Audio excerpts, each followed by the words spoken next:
الحمد للہ وکفا والصلاة والسلام علی من لا نبی بعد اما بعد فاعوذ باللہ من الشیطان الرجیم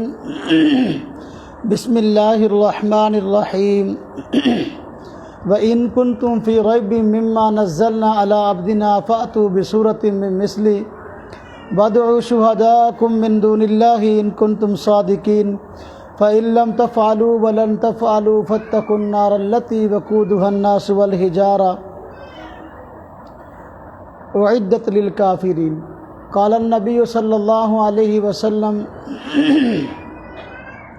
القرآن حجة لك أو عليك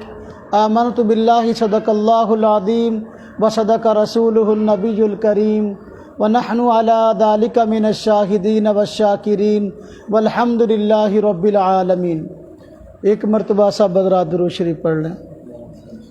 اللهم صل على محمد وعلى آل محمد كما صليت على إبراهيم وعلى آل إبراهيم إنك حميد مجيد۔ اللهم بارك على محمد وعلى آل محمد كما باركت على إبراهيم وعلى آل إبراهيم إنك حميد مجيد۔ اللہ تبارک و تعالیٰ کا بڑا کرم اور بڑا احسان ہوا، رمضان المبارک کے مہینے میں اللہ تبارک و تعالیٰ نے ہمیں تراویح میں قرآن کریم سننے کی توفیق عطا فرمائی ہے۔ اس پہ اللہ رب العزت کا جتنا شکر ادا کیا جائے کم ہے، اور مبارکباد کے مستحق ہیں ہمارے بچے جنہوں نے قرآن کریم سنایا ہے، اور مبارکباد کے مستحق ہیں ہماری مائیں اور بہنیں اور دوست جنہوں نے قرآن کریم سنا ہے۔ قرآن کریم کے ساتھ نسبت ہر حال میں انسان کو فائدہ دیتی ہے۔ اللہ تبارک و تعالیٰ نے قرآن کریم کو ہم پر بہت بڑا ایک انعام بنا کے نازل کیا ہے۔ یہ ایسی کتاب ہے کہ جس کو پڑھنا بھی ثواب ہے، جس کو پڑھانا بھی ثواب ہے، جس کو سننا بھی ثواب ہے، جس کو سنانا بھی ثواب ہے، جس کو سمجھنا بھی ثواب ہے، جس کو سمجھانا بھی ثواب ہے۔ قرآن کریم کے ساتھ نسبت جس کو ہو جاتی ہے وہ خود عظمت والا ہو جاتا ہے۔ قرآن کریم چونکہ عظمت والی کتاب ہے، تو عظمت والی چیز کی طرف جس چیز کی نسبت ہو جایا کرتی ہے وہ خود عظمت والی ہو جاتی ہے، وہ خود شان والی ہو جاتی ہے۔ آپ دیکھیں قرآن کریم اللہ تبارک و تعالیٰ کی طرف سے عظیم کتاب ہے، ہر مسلمان اس کا ادب اور اس کا احترام کرتا ہے۔ کسی مسلمان کا یہ ایمان گوارا نہیں کرتا کہ قرآن کریم کو بے ادبی کے انداز سے پکڑے، کسی مسلمان کا یہ ایمان گوارا نہیں کرتا قرآن کریم کو نیچے زمین پہ رکھ دے، زمین پہ گرا دے، اس کو اپنے ایمان کے خلاف سمجھتا ہے۔ ادب کا تقاضا یہ ہے قرآن پاک کو اونچی جگہ رکھا جائے، ادب کا تقاضا یہ ہے قرآن پاک اگر پکڑا ہو تو لٹکا کے نہ پکڑا جائے، سینے کے ساتھ لگا کے پکڑا جائے۔ تو قرآن پاک کا ادب اور احترام کرنا ہر مسلمان کے ایمان کا حصہ ہے۔ کیوں؟ اس لیے کہ یہ اللہ پاک کا کلام ہے، رب تعالیٰ کی ذات شانوں والی ہے تو اس کا کلام بھی شان والا ہے۔ اب جس چیز کو قرآن پاک کے ساتھ نسبت ہو جاتی ہے وہ بھی عظمت والی ہو جاتی ہے۔ آپ توجہ فرمائیں، دیکھیں قرآن کریم ہے، ہم قرآن پاک کی حفاظت کے لیے بازار سے غلاف سینے کے لیے 1 گز، 1.5 گز، 2 گز کپڑا خرید کے لاتے ہیں۔ اب یہ کپڑا جو 1.5 گز اور 1 گز غلاف کے لیے خریدا گیا ہے، جب تک اس کا غلاف نہیں بنا تھا اس وقت تک اس کپڑے کی کوئی قدر اور کوئی عظمت موجود نہیں تھی۔ مارکیٹ میں، دکانوں پہ، فیکٹریوں پہ کپڑا اس طرح کا لاکھوں گز موجود ہے، اور پاؤں میں پڑا ہے یا نیچے پڑا ہے یا کہاں پڑا ہے اس کی کوئی پرواہ نہیں ہے۔ لیکن جب اسی لاکھوں گز سے جو ایک فیکٹری میں تیار ہوا 2 میٹر کپڑا الگ کر لیا گیا اس نیت سے کہ بھئی اس کا قرآن پاک کا غلاف سیا جائے گا، اب وہ جو 2 گز کپڑا ہے اس کا جب ہم نے غلاف سی لیا اور قرآن پاک کے اوپر چڑھا لیا، اب اس کپڑے کی بھی عظمت اور شان باقی کپڑوں کی نسبت بڑھ گئی ہے۔ جس طرح ہم قرآن پاک کو نیچے گرانا بے ادبی سمجھتے ہیں اور اپنے ایمان کے خلاف سمجھتے ہیں، اسی طریقے سے وہ کپڑا جس کا غلاف سیا گیا ہے اس کپڑے کو بھی نیچے گرانا بے ادبی سمجھتے ہیں۔ حالانکہ غلاف کے سیے جانے سے پہلے یہی کپڑا فیکٹری کے اندر جو ہے ایسے ہی پڑا ہوا تھا،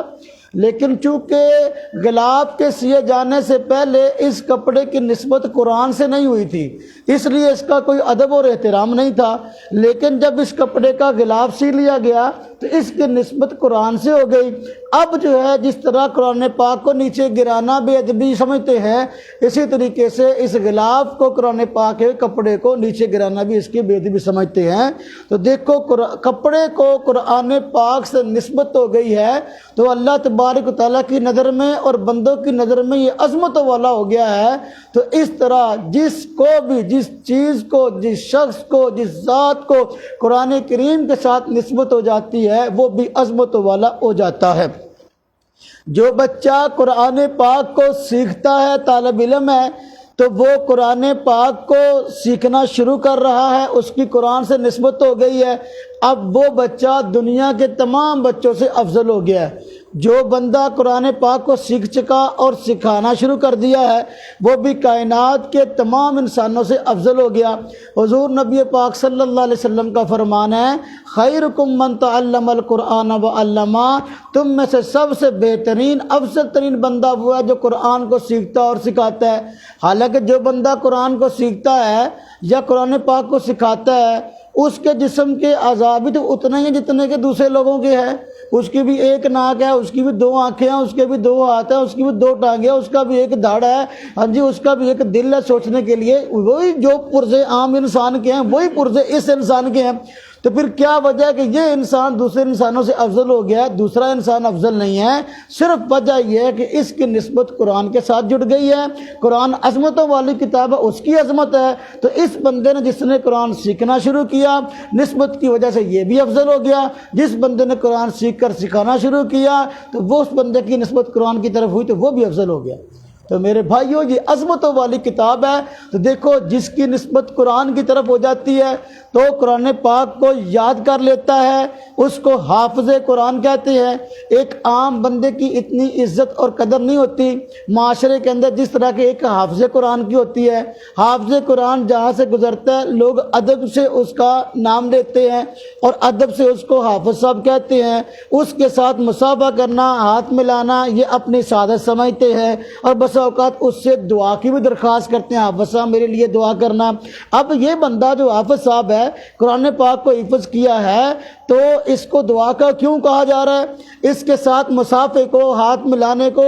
سعادت کیوں سمجھا جا رہا ہے؟ اس لیے کہ اس کی نسبت قرآن کے ساتھ ہو گئی ہے۔ تو جس کی نسبت قرآن کے ساتھ ہو جاتی ہے اللہ تبارک و تعالیٰ اس کو عظمت عطا فرما دیتے ہیں۔ اللہ تبارک و تعالیٰ کی طرف سے قرآن کریم ایک بڑی شاندار، بڑی اعلیٰ کتاب ہے۔ تو میں عرض کر رہا تھا کہ عظمت والی چیز کی طرف جس چیز کی نسبت ہو جاتی ہے تو وہ عظمت والی ہو جاتی ہے۔ اب دیکھیں رمضان المبارک ہے، رمضان المبارک میں جو ہم نماز پڑھتے ہیں تو جو کرنا، رمضان المبارک میں جو ہم نماز پڑھتے ہیں یا قرآن پڑھتے ہیں یا تسبیح پڑھتے ہیں یا درود شریف پڑھتے ہیں، آپ مجھے بتائیں کہ اس میں الفاظ کے اعتبار سے عموماً کوئی اضافہ ہوتا ہے؟ عموماً نہیں ہوتا۔ مطلب دیکھو اب نماز ہے، زور ہم رمضان کے علاوہ بھی پڑھتے ہیں، رمضان میں بھی پڑھتے ہیں، عصر رمضان میں بھی پڑھتے ہیں، رمضان کے علاوہ زور، فجر، مغرب، عشاء۔ اب رکعتیں زور کی رمضان میں بھی اتنی ہیں، رمضان کے علاوہ بھی، عصر کی بھی، مغرب کی بھی، عشاء کی بھی۔ اب کیا وجہ کہ ایک زور میں نے رمضان میں پڑھی ہے اس کا اجر مجھے 70 گنا مل رہا ہے اور ایک زور جو ہے میں رمضان کے علاوہ پڑھی ہے وہ 70 گنا اجر نہیں مل رہا؟ اللہ تبارک و تعالیٰ رمضان المبارک کے اندر بندے کا عبادت کا ثواب بڑھا دیتے ہیں تو بندے کو 70 گنا اجر دیتے ہیں۔ نفل پڑھنے کا ثواب فرضوں کے برابر ہو جاتا ہے۔ حالانکہ آپ دیکھیں جو زور، جو عصر، جو مغرب، جو عشاء رمضان کے علاوہ پڑھی گئی اس میں جتنے سجدے تھے اتنے تھے اس میں تھے، اس میں جتنے رکوع تھے اس میں بھی اتنے رکوع تھے۔ پھر کیا وجہ اس کا ثواب بڑھ گیا؟ صرف اگر غور فرمائیں تو یہی وجہ ہے کہ جو زور، جو عصر، جو مغرب، جو عشاء، جو تسبیح، جو درود شریف، جو ذکر اذکار رمضان میں کیا گیا اس کی نسبت نسبت رمضان کے ساتھ جڑ گئی ہے، اس لیے اس کا اجر 70 گنا ہو گیا ہے۔ اور جو رمضان کے علاوہ ظہر اثر مغرب تسبیح اور تحلیل اور درود شریف پڑھا گیا، اس کی نسبت رمضان کی طرف نہیں ہے، کیونکہ اس کی نسبت رمضان کی طرف ہو گئی ہے، اس نماز کی، اس درود شریف کی، اس تلاوت کی، اس لیے اللہ پاک نے اس کا اجر اور ثواب بڑھا دیا۔ تو عظمت والی چیز کی نسبت جس چیز کی طرف ہوا کرتی ہے تو میرے بھائیوں وہ بھی معزز ہو جاتی ہے۔ اللہ تبارک و تعالیٰ نے قرآن کریم ہمیں عطا فرمایا ہے، یہ اللہ تبارک و تعالیٰ سے ایک بہت بڑا انعام ہے۔ قرآن کی عظمت یہ ہے کہ اللہ تبارک و تعالیٰ نے قرآن کریم کو نازل فرمانا شروع کیا تو مشرکین مکہ یعنی مکہ کے کافر مراد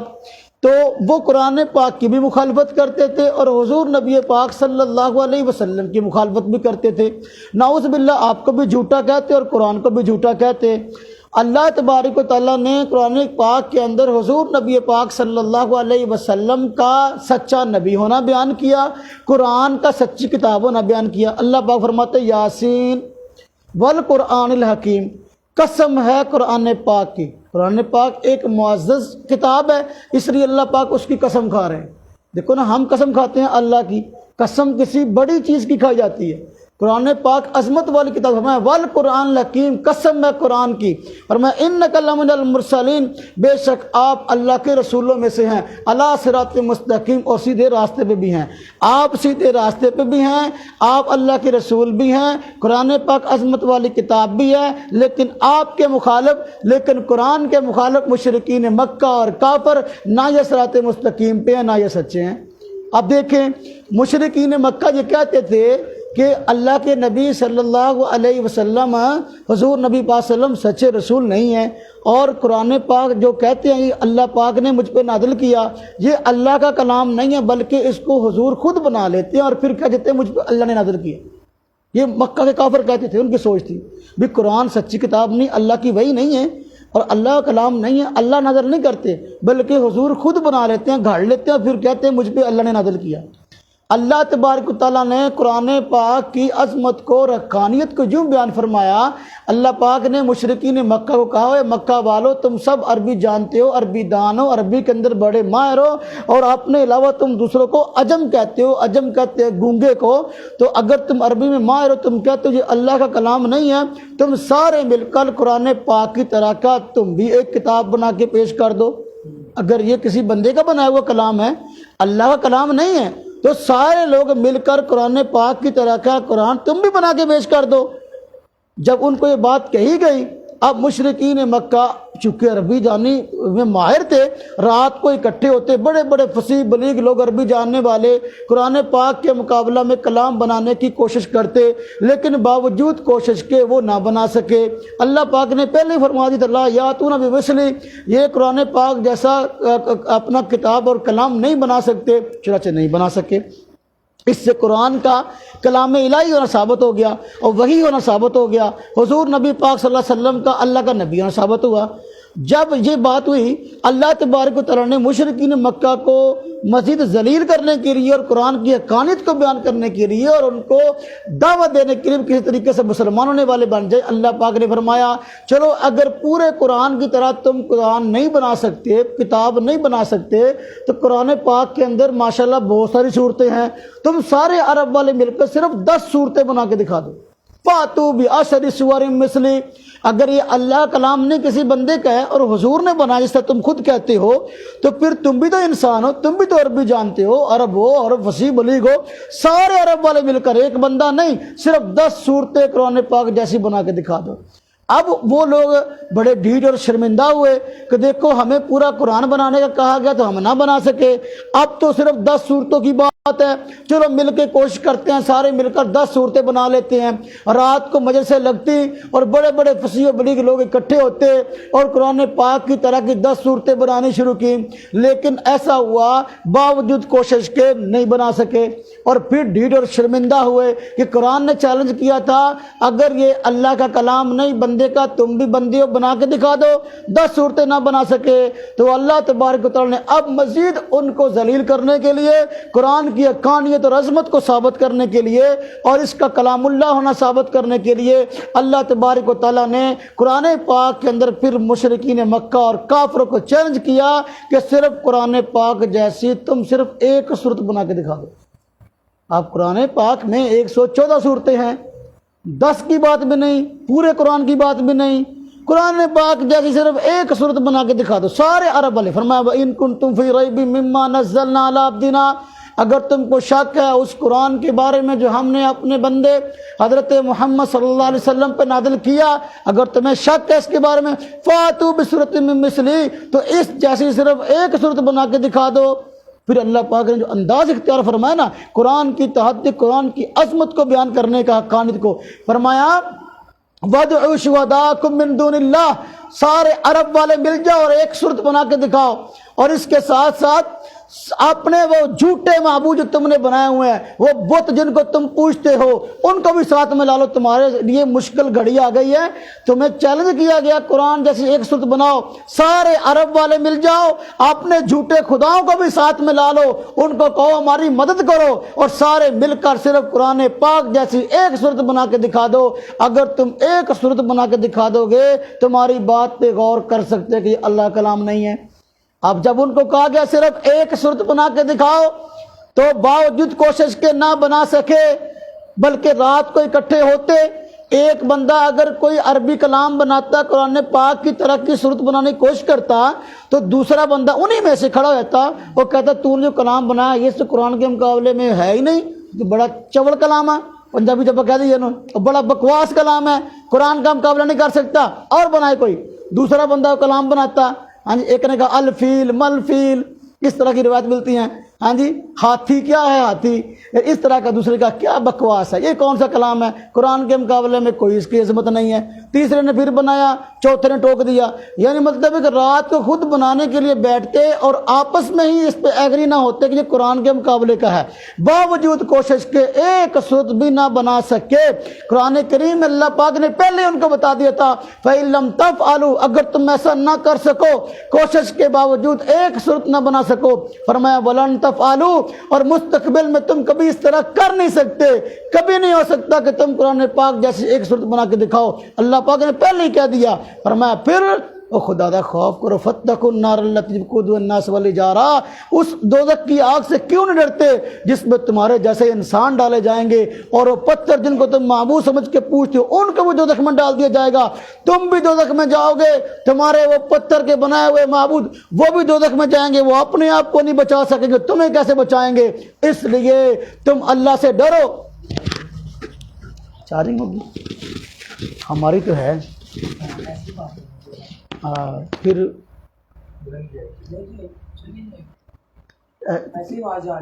انشاءاللہ اونچی بول لیتا ہوں الحمدللہ۔ تو قرآن پاک جیسی ایک صورت بھی نہ بنا سکے، جب ایک صورت بھی نہ بنا سکے، اب کیا ہوا؟ جو بندہ دلیل سے جھوٹا ثابت ہو جاتا نا تو وہ مرنے مارنے پہ اور لڑنے پہ اتراتا ہے۔ تو مشرکین مکہ نے، مکہ والوں نے یہی کام کیا کہ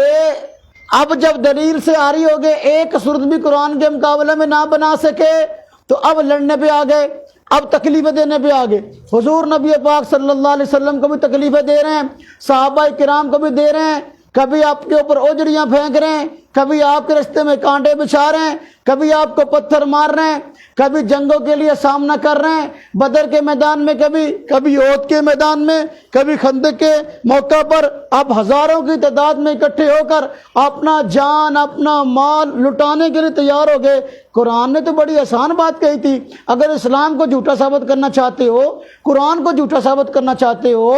نعوذ باللہ حضور کو جھوٹا ثابت کرنا چاہتے ہو، صرف ایک صورت قرآن پاک جیسی بنا کے دکھا دو۔ تم سب عربی والے ہو، عربی جانتے ہو، لیکن جو دلیل سے وہ گفتگو نہ کر سکے، ان کے دل اس بات کی گواہی دیتے تھے قرآن سچی کتاب ہے، ہم قرآن پاک جیسا کلام نہیں بنا سکتے، تو پھر اب لڑنے اور مارنے پہ اتر آئے اللہ تبارک و تعالیٰ کی طرف سے۔ پھر اب ان کو اللہ پاک نے ذلیل کیا، اور کافر جو ہے وہی جنگوں کے اندر رسوا ہوئے، ابو جہل جیسے، اخرس بن شراق جیسے، اور یہ اس طرح کے، اور یہ امیہ بن خلف، عتبہ اور شیبہ، یہ سارے بدر کے میدان میں مارے گئے اور نہایت رسوا اور ذلیل ہو کے مارے گئے، اللہ تبارک و تعالیٰ کا مقابلہ کرنے والے تھے۔ اللہ پاک نے قرآن کی عظمت کو باقی رکھا اور حضور کی عظمت کو باقی رکھا۔ قرآن اپنی جگہ عظمت والی کتاب ہے، لوگوں کے سامنے یہ بات ثابت ہو گئی۔ اب دیکھیں، عرب میں یہ رواج تھا کہ چونکہ وہ عربی جانتے تھے، عربی میں ماہر ہوتے تھے، جو بندہ زیادہ اچھا کلام عربی زبان میں بنا لیتا تو وہ اتنا ہی زیادہ معاشرے میں معزز شمار ہوتا، عربی کلام بناتا، اور اس کے کلام کو بطور چیلنج کے بیت اللہ کے دروازے پہ لٹکا دیتے تھے۔ یہ عرب میں رواج تھا، جو بندہ بہت اچھا عربی ماہر ہوتا اور کوئی کلام پیش کرتا عمدہ فصیح بلیغ، تو وہ بیت اللہ کے دروازے پر بطور چیلنج کے لٹکا دیا تھا کہ بھائی دیکھو اس بندے نے اعلیٰ کلام بنایا ہے، کوئی بندہ ہے جو اس سے اچھا کلام بنا کے پیش کرے؟ اگر کوئی بندہ اس سے اچھا کلام بنا کے پیش کر دیتا تو بیت اللہ کے دروازے پر پہلا کلام اتار دی جاتا اور دوسرا لگ جاتا۔ یہ رواج تھا بڑی دیر سے، لیکن جب قرآن پاک کا نزول شروع ہوا اور حضور نبی پاک صلی اللہ علیہ وسلم پر چھوٹی سی سورہ کوثر نازل ہوئی، انا اعطیناک الکوثر فصل لربک وانحر ان شانئک هو الابتر، اب دیکھ رہے کہ بہت چھوٹی صورت ہے۔ جب یہ صورت نازل ہوئی تو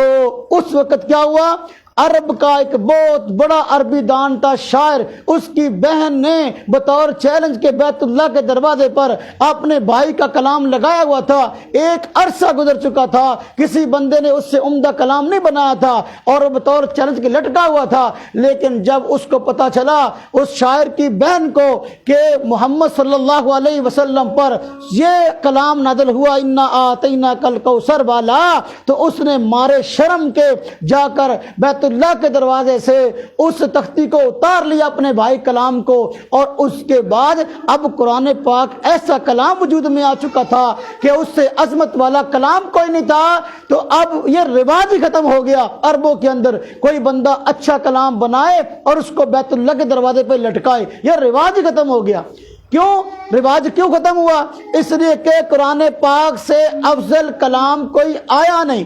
اور جب کوئی آیا نہیں تو کوئی بطور چیلنج کے لگے گا کیسے؟ اور رواج ختم ہو گیا اور قرآن پاک کی حقانیت ثابت ہوئی۔ میرے بھائیوں، میری بہنوں، میرے عزیزوں، اللہ تبارک و تعالیٰ نے ہم سب پہ بڑا کرم، بڑا احسان فرمایا، ہم کو ایمان کی دولت سے سرفراز فرمایا، اور اللہ تبارک و تعالیٰ نے ہم سب کو رمضان المبارک کا مہینہ عطا فرمایا، اور اس رمضان المبارک کے مہینے کے اندر روزہ رکھنے کی، تراویح ادا کرنے کی توفیق عطا فرمائی، اور قرآن سننے کی اور سنانے کی توفیق عطا فرمائی۔ یہ اللہ تبارک و تعالیٰ کی طرف سے بڑا انعام ہے، اور زیادہ خوشی کی بات یہ ہے کہ ہمارے بچوں نے قرآن پاک سنایا، ہم نے ان کے پیچھے سنا ہے، یہ اور زیادہ عزت والی بات ہے۔ نمازیں اور بندے بھی پڑھتے ہیں، تراویحاں اور بندے بھی پڑھتے ہیں، وہ محلے کے امام کے پیچھے نماز پڑھنے جاتے ہیں، محلے کے امام کی بھی تراویح پڑھنے کے لیے جاتے ہیں۔ ہماری سعادت، ہماری خوشی ہے کہ ہم نے اپنے بچوں کے پیچھے نماز پڑھی ہے، اس سے بڑی اور خوش نصیبی کیا ہوگی؟ اللہ تبارک و تعالیٰ کا اس پہ شکر ادا کرنا چاہیے، اور رمضان المبارک کے مہینے کی مزید قدر اور مزید جو ہے وہ کوشش کرنی چاہیے اس طریقے سے کہ رمضان المبارک کے مہینے کو قیمتی بنا لے۔ میرے بھائیوں، میری بہنوں، رمضان المبارک کا جو مہینہ ہے اصل میں یہ قرآن کا مہینہ ہے، اور رمضان اور قرآن یہ دو عظیم نعمتیں ہیں جو اللہ تبارک و تعالیٰ نے ان دنوں میں ہمیں عطا فرمائی ہیں۔ اللہ تبارک و تعالیٰ نے قرآن کریم عظمت والی کتاب تھی، اللہ پاک نے عظمت والی کتاب کے لیے عظمت والے مہینے کا انتخاب فرمایا۔ اللہ پاک نے مکمل قرآن پاک لوح محفوظ سے آسمان دنیا بھر، یعنی یہ جو ہمارے اوپر آسمان ہے، یہاں اللہ پاک نے ایک ہی بار لوح محفوظ سے آسمان پر اکٹھا نازل کیا، اور اس کے لیے نازل ہونے کا جو مہینہ ہے وہ انتخاب کیا رمضان کا۔ رمضان چونکہ مہینوں میں افضل مہینہ تھا، اللہ تبارک و تعالیٰ نے اس کا انتخاب فرمایا۔ اللہ پاک فرماتا ہے شہر رمضان الذی انزل فیہ القرآن، رمضان کا مہینہ وہ بابرکت مہینہ ہے جس میں اللہ تبارک و تعالیٰ نے قرآن پاک کو نازل کیا ہے۔ تو اس سے چونکہ افضل مہینہ رمضان تھا اور قرآن بھی عظمت والی کتاب تھی، اللہ پاک نے عظمت والی کتاب کے لیے عظمت والے مہینے کا انتخاب فرمایا ہے۔ یہ قرآن کی عظمت ہے۔ میرے بھائیو، رمضان المبارک کا مہینہ ہے، اللہ پاک نے رمضان کا انتخاب فرمایا اور رمضان کی ساری راتیں برکت والی ہیں، سارے دن برکت والے ہیں، ایک ایک گھڑی برکت والی ہے، لیکن اس کے باوجود اللہ پاک نے قرآن پاک کے نزول کے لیے رمضان المبارک کے مہینہ میں راتوں میں جو رات افضل ترین رات تھی، اللہ تبارک و تعالیٰ نے اس رات کا انتخاب فرمایا قرآن پاک کے نزول کے لیے، اور اس رات کا نام ہے لیلۃ القدر۔ اللہ پاک فرماتے ہیں انا انزلناہ فی لیلۃ القدر، ہم نے اس قرآن پاک کو لیلۃ القدر میں اتارا۔ وما ادراک ما لیلۃ القدر، اور تجھے کیا پتا یہ لیلۃ القدر کیا ہے؟ یعنی تجھے اللہ پاک نے سوالیہ انداز سے بات کی ہے، یعنی تجھے رمضان المبارک کے مہینہ کی اس رات کا، اس کی قدر کا تجھے کیا پتا؟ اب اللہ پاک نے خود اس کی قدر اور عظمت کو بیان فرمایا لیلۃ القدر خیر من الف شہر، لیلۃ القدر تو وہ ہے جو 1000 مہینوں سے افضل ہے۔ یعنی یہ ایک رات ہے، اور اس رات کی عظمت یہ ہے اس ایک رات کے اندر عبادت کرنا 1000 مہینوں سے زیادہ افضل ہے۔ گویا اس ایک رات کے اندر جس بندے نے عبادت کی ہے اس کو 1000 مہینوں سے زیادہ عبادت کا ثواب مل جاتا ہے، اور 82 سال سے زیادہ یہ وقت بنتا ہے۔ ایک رات میں عبادت کا ثواب 82 سال سے زیادہ۔ تو میرے بھائیو، پتہ نہیں ہماری زندگی 82 سال ہو کہ نہ ہو، اللہ تبارک و تعالیٰ نے ہمیں یہ موقع فراہم کیا، رمضان کا مہینہ دے دیا، لیلۃ القدر۔ اب دیکھو، لیلۃ القدر کسی ایک رات میں متعین نہیں ہے، بعض لوگ صرف 27ویں رات کو جاگتے ہیں، باقی راتوں میں نہیں جاگتے، حالانکہ اللہ پاک نے لیلۃ القدر کو متعین نہیں کیا۔ اللہ تبارک و تعالیٰ نے آخری عشرے کی تاک راتوں میں سے کسی ایک رات کے اندر رکھی ہے غیر متعین طور پر۔ کبھی لیلۃ القدر ہوتی ہے 21ویں رات کو، کبھی 25ویں، کبھی 23ویں، کبھی 27ویں، کبھی 29ویں۔ لہذا ایک رات میں نہ جاگیں، تمام راتوں کے اندر جاگنا چاہیے، اس لیے کہ رات متعین نہیں ہے۔ قرآن پاک کے نزول کے لیے اللہ تبارک و تعالیٰ نے لیلۃ القدر کا انتخاب فرمایا، کیونکہ یہ راتوں میں افضل ترین رات تھی، اور قرآن پاک کلاموں میں افضل ترین کلام تھا۔ افضل ترین کلام کے لیے افضل ترین رات، افضل ترین مہینے کا انتخاب کیا گیا۔ یہ قرآن پاک کی عظمت ہے۔ میرے بھائیوں، میری بہنوں، رمضان مبارک کا مہینہ ہے، آج بھی تاک رات ہے، 29ویں شب ہے، اور اس شب میں ہو سکتا ہے لیلۃ القدر ہو، اس لیے کوئی بھی تاک رات رمضان مبارک میں اگر نصیب ہو جائے تو پھر اس رات کے اندر کچھ نہ کچھ عبادات کا اہتمام ضرور فرمایا کریں، اس لیے کہ کوئی پتہ نہیں ہے یہ ہماری زندگی کا آخری رمضان ہو اور اس کے بعد رمضان المبارک کا مہینہ نصیب نہ ہو۔ اگر ہم غور کریں اپنے رشتہ داروں میں، اپنے محلے والوں میں، اپنے دوستوں عزیزوں میں، کتنے ایسے ہوں گے جو پچھلے رمضان میں ہمارے درمیان موجود تھے لیکن اس رمضان میں نہیں، اور ان کا بھی یہی گمان تھا کہ ہماری زندگی بڑی لمبی ہے، ہم نے بڑا لمبا جینا ہے، لیکن وہ اس رمضان میں ہمارے درمیان موجود نہیں ہے۔ ہو سکتا ہے کہ اگلے سال کی لسٹ میں ہم میں سے پتہ نہیں کس کس کا نام آیا ہوا ہو۔ شب قدر اپنا شعبان کے مہینے میں گزر چکی، اس رات اللہ تبارک و تعالی